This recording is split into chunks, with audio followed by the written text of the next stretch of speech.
Hoy vamos a charlar un poco, como dice el título de la filmina, empezar a entender un poco cómo es el proceso de escritura de un artículo científico y también nos vamos a meter un poco en torno a la publicación de un artículo científico. A ver, vamos a tratar de resaltar la importancia que tiene el uso del artículo científico como claramente un mecanismo de difusión que tiene la ciencia, no importa si son ciencias sociales o ciencias duras, y explicar un poco los pasos para la publicación en las famosas revistas académicas, revistas científicas indexadas que pasan por procesos de evaluación. Vamos a tratar de ver cuál es el concepto que se entiende sobre un artículo científico, analizar un poco la estructura de un artículo científico, revisar los componentes, ¿no? Separándolos en partes centrales y conexas de un artículo científico. Sí, lo que tenemos que tener en cuenta es que el artículo científico es la principal forma de comunicación que tiene la ciencia. Obviamente que no es la única, no es el único género científico, pero es la mayormente valorada. ¿En qué sentido?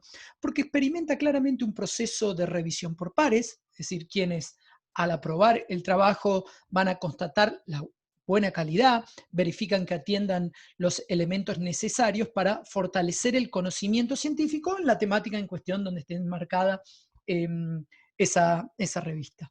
Por lo tanto, vamos a ir estructurando el trabajo a partir de este video en distintas filminas y vamos a entender un poco al artículo científico como forma de comunicación que tiene la ciencia. Y la principal forma de comunicar la ciencia entre las comunidades científicas es y se hace a través de los artículos científicos. La publicación de un artículo como resultado de una investigación es parte del proceso mismo de la producción científica. Por tanto, una investigación no se termina hasta que sus resultados sean publicados. Vamos a ver diferentes autores que mencionan una serie de elementos que justificarían las ventajas que representa la publicación en revistas científicas, por ejemplo, por sobre los libros o por sobre cualquier otra forma de difusión académica, sobre cualquier otra forma de género científicos a los cuales, por ejemplo, se las podría denominar literatura gris o semipublicada en ese sentido. A ver, en torno a las ventajas, como les señalo acá, algunas de ellas, ¿no? Pero vamos recorriendo quizás las más importantes, entender que mediante esta vía las investigaciones están en proceso y sujetas a las discusiones de los diferentes grupos científicos. Por otro lado, los artículos y las revistas pasan por un proceso de revisión por pares, quienes se van a encargar de evaluar la calidad científica de sus publicaciones. Otro ejemplo es que es posible generar ciertos indicadores de posicionamiento al interior de una comunidad académica, ya que una revista aparece, como bien saben, en forma periódica. Por otro lado, también se establecen comparaciones en el contexto mundial, dado que se van a disponer de ciertos estándares internacionales, académicos, de formato, de producción de revistas, de elaboración de artículos. Para ello, entonces, se encuentran diferentes bases de datos que evalúan y que registran las publicaciones, con lo cual lo que van a hacer es aumentar la visibilidad de un artículo científico.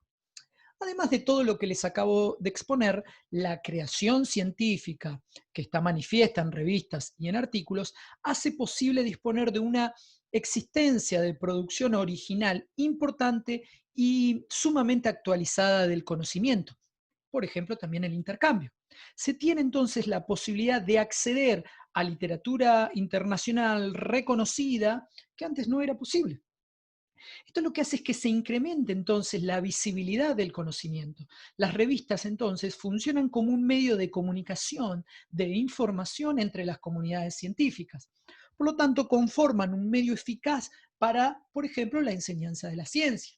Integran un instrumento, por ejemplo, para definir la política científica de un país determinado o de una institución en particular, ya sea pública o privada. Apoyan en ellos la promoción, por ejemplo, de un campo disciplinar. A ver, cuando uno lee un artículo científico en una revista que está arbitrada, es decir, que cumple ciertos estándares internacionales, se puede estar seguro de que la información que maneja esa revista ha sido validada por pares y por lo tanto se encuentra en la frontera del conocimiento. Además, el prestigio de la revista se transfiere de manera indirecta también al artículo. Las revistas imponen criterios de exigencia de calidad, de creatividad, de objetividad y de seguridad, ¿sí? Ya que el artículo es evaluado por pares. Esto nos brinda la posibilidad de recibir, si se quiere, una mejor retroalimentación y sugerencias para mejorar el escrito. Esto es lo que en definitiva es el objetivo que tienen las evaluaciones. Por otra parte, es posible desarrollar ciertos indicadores de producción científica de cada país y llevar a cabo una comparación de las revistas sin importar el área de conocimiento o incluso sin importar el tamaño de esas revistas. Los principales indicadores son, por ejemplo, el factor de impacto que tiene una revista, el índice de inmediatez, el índice de media vida que tiene esa revista y que le van a conferir al artículo. Es interesante porque el factor de impacto, por ejemplo, se obtiene de una razón del número de citas que reciben los artículos en los 2 años siguientes a la publicación entre el número del artículo que publica la revista. El índice, por ejemplo, de inmediatez es el número de citas que reciben el siguiente año de su publicación entre el número de artículos que publica la revista. Mientras que el índice de vida media se refiere al periodo en el que la revista recibe el 50% de las citas. Aunque también hay que tener en cuenta que el factor de impacto es quizás el mayormente usado, está recibido serias críticas, ¿no? Por la comunidad científica. ¿Por qué? Porque se dice que la calidad de un artículo no puede estar limitado por el tiempo, ¿sí? O este factor de impacto no toma en cuenta las autocitas. Esto es interesante porque las autocitas constituyen la tercera parte de todas las citaciones a nivel mundial. Una misma persona que a lo largo de un proceso de investigación va publicando en distintos artículos científicos y va utilizando esos artículos y se va citando en otros trabajos. Eso corresponde a un tercio de las citas a nivel mundial. O, por ejemplo, los errores son comunes en las listas de referencias, ¿sí? Referencias mal colocadas en ese sentido. Señalar que este indicador no se construyó para medir la productividad de los investigadores, lo cual constituye, si se quiere, una desviación en su uso, además de que está sesgado fuertemente, lamentablemente para nosotros, hacia el idioma inglés o, por ejemplo, hacia las investigaciones en las ciencias médicas, en ese sentido, para los de ciencias sociales. Ahora bien, aunque el artículo científico no es la única vía de comunicación de la ciencia, que podemos hablar de un libro, porque podemos hablar de una tesis, por ejemplo, sí se constituye como la forma más valorada en la actualidad, debido a que todas las revistas científicas disponen de este sistema de revisión por pares, cuyo propósito, cuya finalidad será evaluar, será filtrar las diferentes contribuciones que va recibiendo ese artículo. Por lo tanto, el artículo científico es un texto que destaca los resultados de un proyecto de investigación académica que puede estar concluida o que puede estar en proceso, que posterior a una rigurosa revisión por especialistas es considerado como una contribución original y relevante para el desarrollo de un campo del conocimiento científico específico, ¿no? Ese artículo tiene que mostrar unas características. En primer lugar, tenemos que tener como base los resultados de una investigación científica original y relevante. En segundo lugar, que debe abarcar parte del estado del conocimiento vigente. En tercer lugar, que tiene que estar escrito, obviamente, con un lenguaje adecuado, es decir, reunir una serie de condiciones formales y de contenidos propios de un texto científico. Después tienes que estar respaldado muchas veces por una institución que auspicia la propia investigación. Y por último, la pertinencia de los textos que uno va a utilizar. En todos los casos, esta deberá estar determinada por expertos en la materia. La originalidad claramente es una premisa del artículo científico, pero también la claridad para poder comunicar las ideas que se exponen en un artículo científico, además de contar con una buena organización, es decir, que el ordenamiento que siguen las partes que conforman la comunicación tiene que ser adecuado. Se dice que un buen artículo científico debe poner en práctica 3 principios básicos de redacción. Primero de ellos es la precisión, es decir, el uso de palabras que comuniquen con exactitud aquello que nosotros queremos decir. En segundo lugar, debe ser claro, es decir, que el texto debe entenderse con facilidad. Y por último, la brevedad. Debe incluirse en el texto solo la información necesaria para comunicar aquello que realmente deseamos comunicar. A ver, vamos a ir viendo un poco entonces la estructura que tiene un artículo científico propiamente dicho. Y las partes que conforman a un artículo científico, por lo general, son las que les marco aquí en la filmina, como puede ser el título, los autores, el resumen, etcétera, etcétera. Las partes del artículo nosotros las vamos a dividir en dos partes, una central y otra conexa. Se incluyen como partes centrales de un artículo, por ejemplo, la introducción, métodos, resultados, discusión y conclusiones. El resto va a las conexas. Lo que tenemos que tener en cuenta es que en la elaboración de un artículo necesitamos, en primer lugar, disponer de buena información. Tenemos que tratar de exponer datos novedosos y bien trabajados. La presentación y discusión de los resultados se convierte en el principal referente que tiene la comunicación científica. En segundo lugar, el paso es la elaboración de una introducción donde vamos a tratar la problemática en cuestión. Es decir, que se le ofrece una dirección al problema en la definición, delimitación de las variables hacia los aspectos más específicos y por último se conecta la introducción con la información que se ha trabajado. Luego se pasa, en tercer lugar, a la definición y explicación del apartado de métodos, los cuales se encargan de ofrecer mayor credibilidad a los resultados, ya que lo que se van a hacer es exponer cómo estos fueron obtenidos y la forma en que se trabajaron.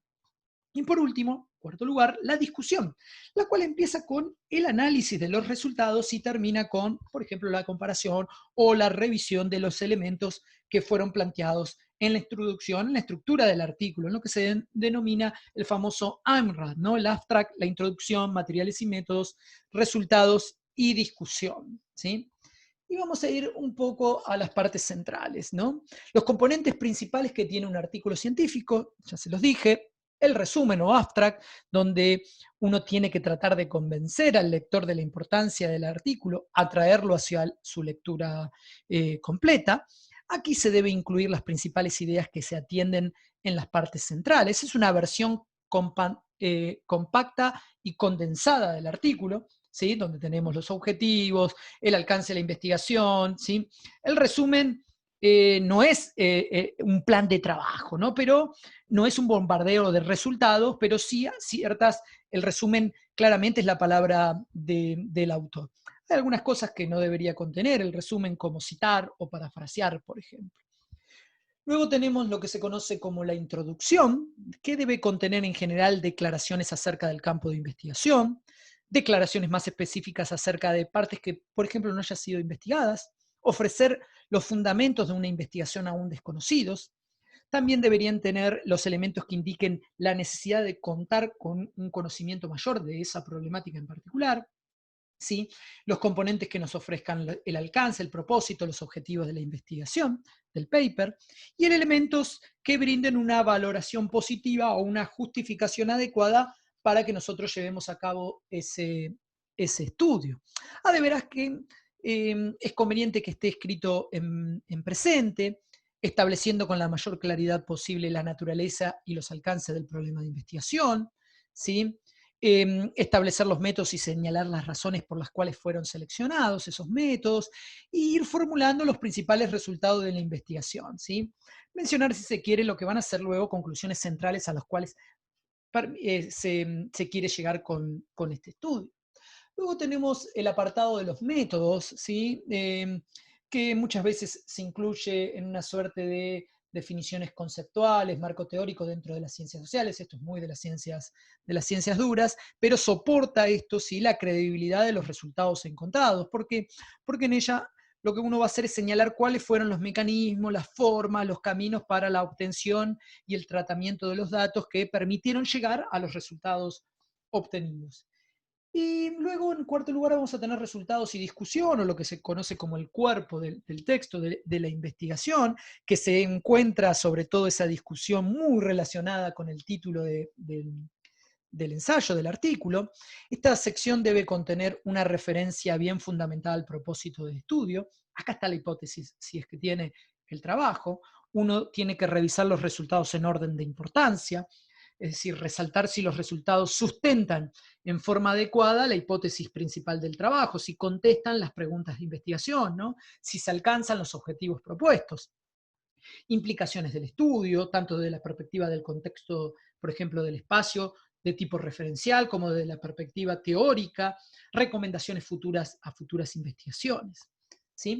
Y por último tenemos lo que se conoce como las conclusiones, que se recomienda no confundir la discusión de los resultados con las conclusiones, ni que tampoco deberíamos repetir textualmente lo que hayamos dicho en alguna parte del texto. Las conclusiones dependen siempre de los resultados, dependen de su análisis y toman en consideración tanto el marco teórico como los objetivos. Deben obtenerse a partir de algo más que los datos que expusimos. Buscamos resaltar el principal aporte que tiene la investigación. Además, tenemos que decir que de las conclusiones derivadas en forma directa de la realización de una investigación, es necesario incluir en esta sección, en este apartado, información que delimite la aportación, tal es el caso de las posibles interpretaciones alternativas que se descartaron en el trabajo, las potenciales líneas de investigación, ¿sí?, adicionales a la vista de los resultados obtenidos, y la relevancia de las aportaciones del trabajo de investigación, por ejemplo, frente a otros trabajos que puedan ser similares.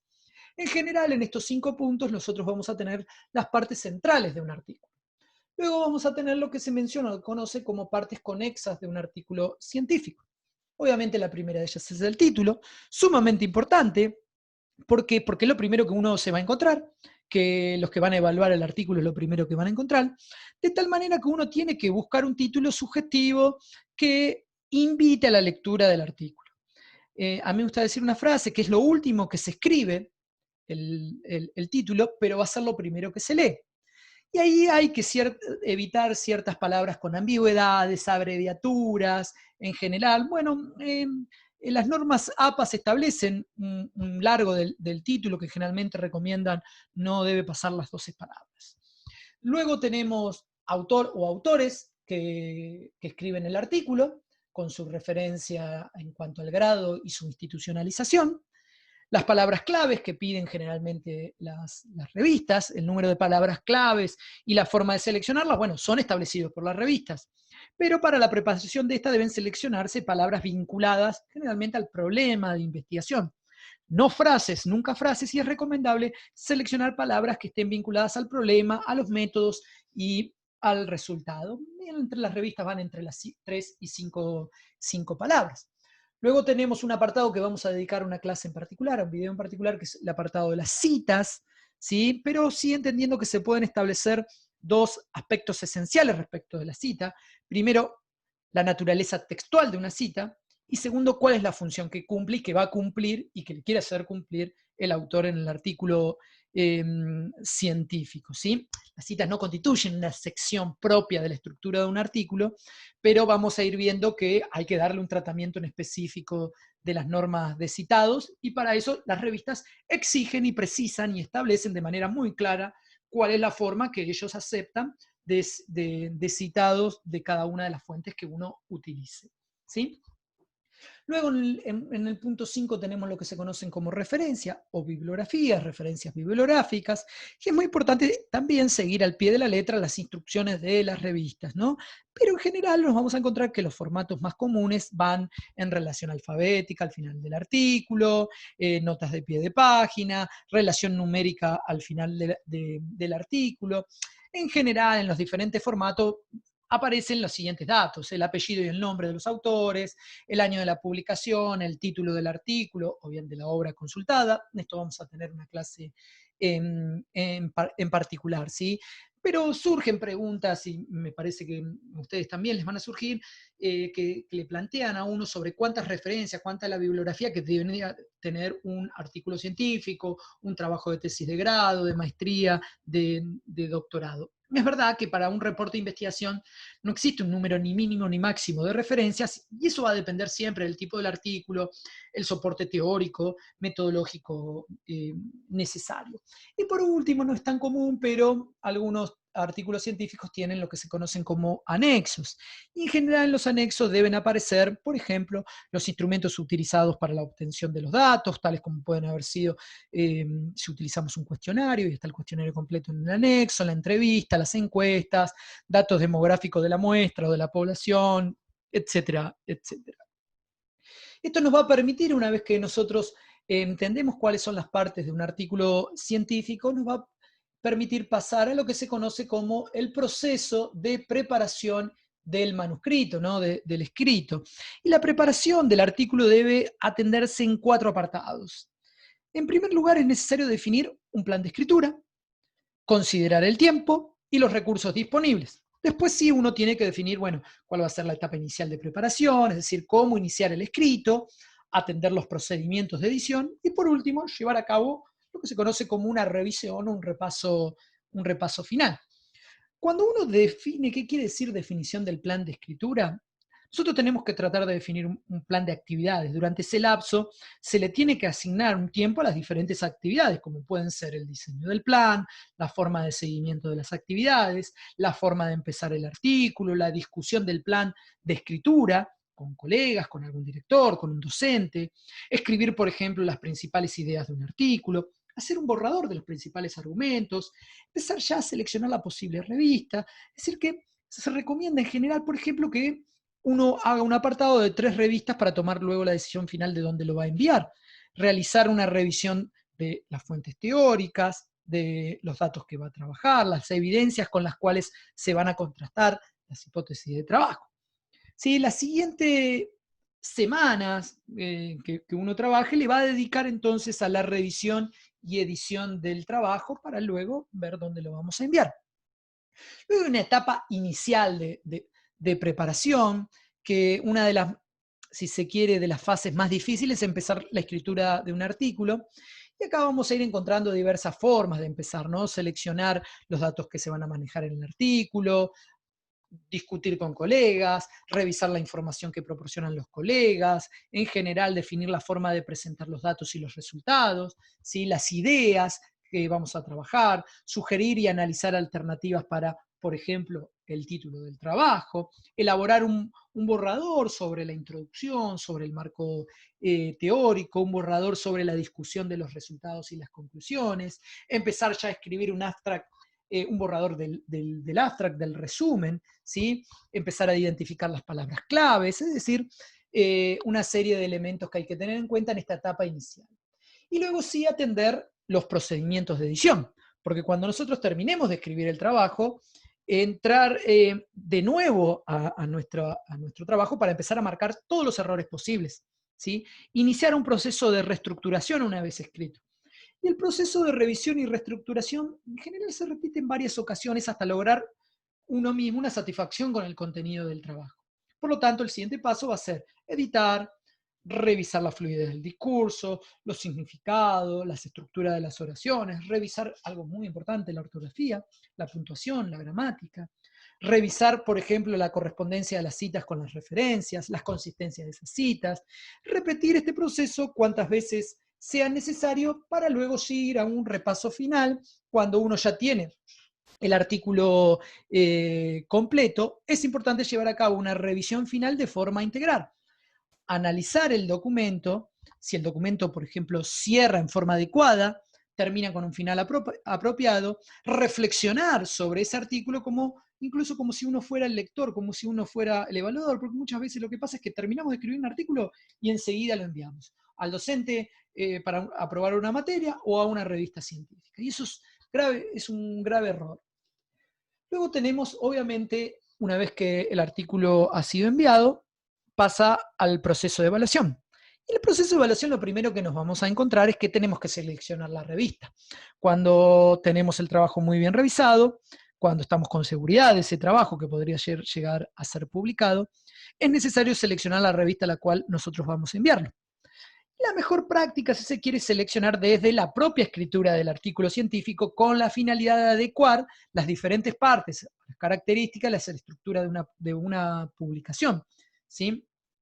Tenemos que tender a una serie o algunos criterios. Bueno, a ver, primero, es importante que la revista mantenga un proceso de revisión por pares, ¿sí? Que tenga referato, que tenga número de ISSN, esto le da mucho más validez a la revista. ¿Sí? Si la revista tendrá más validez si tiene una editorial detrás, si hay una institución acreditada detrás, si cuenta con una buena reputación en la comunidad científica, si posee un editor o editora responsable, ¿sí?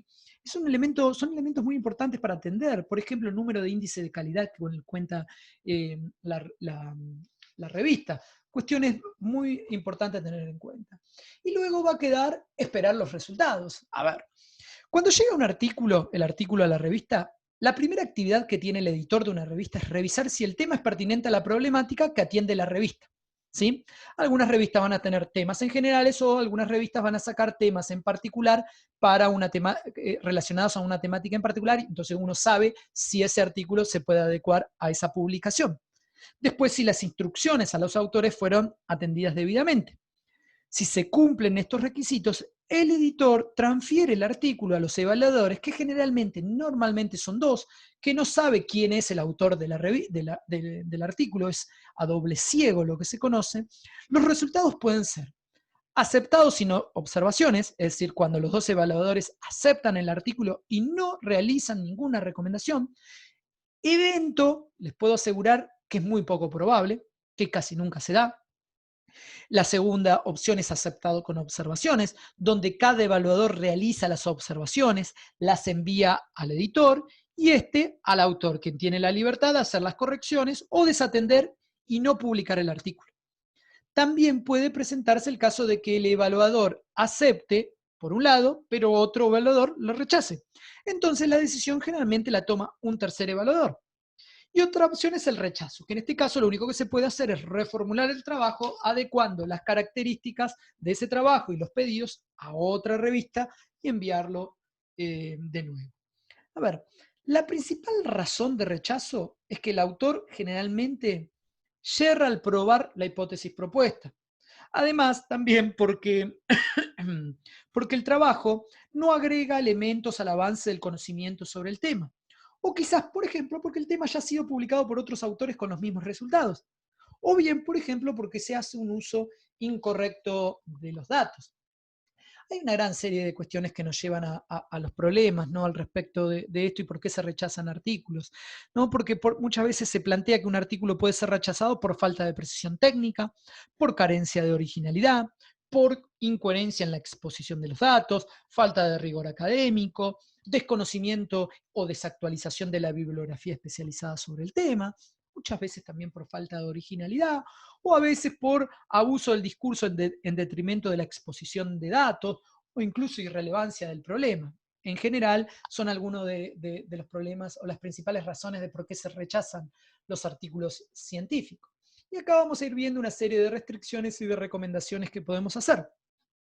Y la primera de ellas está establecida en los limitantes. La lista es mucho más larga, pero en general yo les marco aquí, si se quiere, las principales, como pueden ser la falta de familiaridad con las convenciones del formato del artículo científico. Muchas veces hay temor a exponerse ante la crítica severa, hay desaliento cuando llegan dictámenes negativos, falta de un entorno académico donde el artículo científico quizás sea evaluado. El artículo muchas veces pasa que no se envía a la revista adecuada. Esto es un problema bastante interesante. Las revistas o los árbitros no consideran al autor dentro de un grupo científico selecto. Muchas veces pasan. Falta del idioma cuando se quiere publicar en otro idioma, sobre todo en inglés. Limitaciones, por ejemplo, para formalizar sus ideas, para estructurar, metodológicamente hablando aquí, adecuadamente el trabajo, ¿no? También se menciona el desconocimiento del trabajo por parte de los pares que la evalúan. No siempre los dos evaluadores están en la materia. Esto pasa también, lo que pasa que también es difícil para las revistas contar con evaluadores de todos los temas. Podemos ver una serie de recomendaciones a tener en cuenta también para evitar estos problemas. Si quiere ser un investigador, tiene que leer bastante, porque se dice que escribe bien quien lee mucho. Pero sobre todo, y aquí sí me gusta hacer una salvedad, es que escribe bien quien lee exactamente aquello que tiene que leer, ¿no? Porque el que lee bastante no necesariamente escribe bien, sino que el que lee bastante sabe más de muchos temas, pero a veces es necesario especializarse en uno.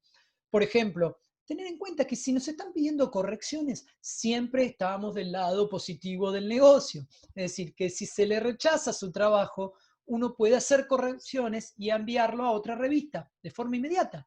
Pero si lo que nos están pidiendo es hacer correcciones, generalmente cuando uno tiene en cuenta esas correcciones, el artículo va a ser publicado, ¿sí? Entender que las correcciones son para mejorar el artículo. Adecuar el texto al tipo de revista seleccionada, obviamente. Tenemos que cuidar la metodología, vigilar la coherencia interna que tenga ese artículo, tener en cuenta que las referencias bibliográficas estén actualizadas, ¿sí? Es conveniente que uno se haga especialista en un tema para poder entrar en esta rueda de ir publicando continuamente, es decir, publicar varios artículos científicos sobre el mismo tema, sobre la misma problemática, ¿sí? Una buena forma cuando uno es un investigador que recién inicia es empezar a escribir con investigadores más experimentados, que ya han pasado por estos procesos de investigación, que tienen un nombre. O, por ejemplo, cuando no se está seguro de que un trabajo sea suficientemente consistente o esté suficientemente completo, es preferible no enviarlo a la revista, ¿sí? Otra de las cuestiones que ya vamos a ir viendo cuando veamos las normas de citado es evitar la parafrasis en forma exagerada o incluso mal elaborada. Esto es muy importante porque muchas veces cae en el punto del plagio, ¿sí?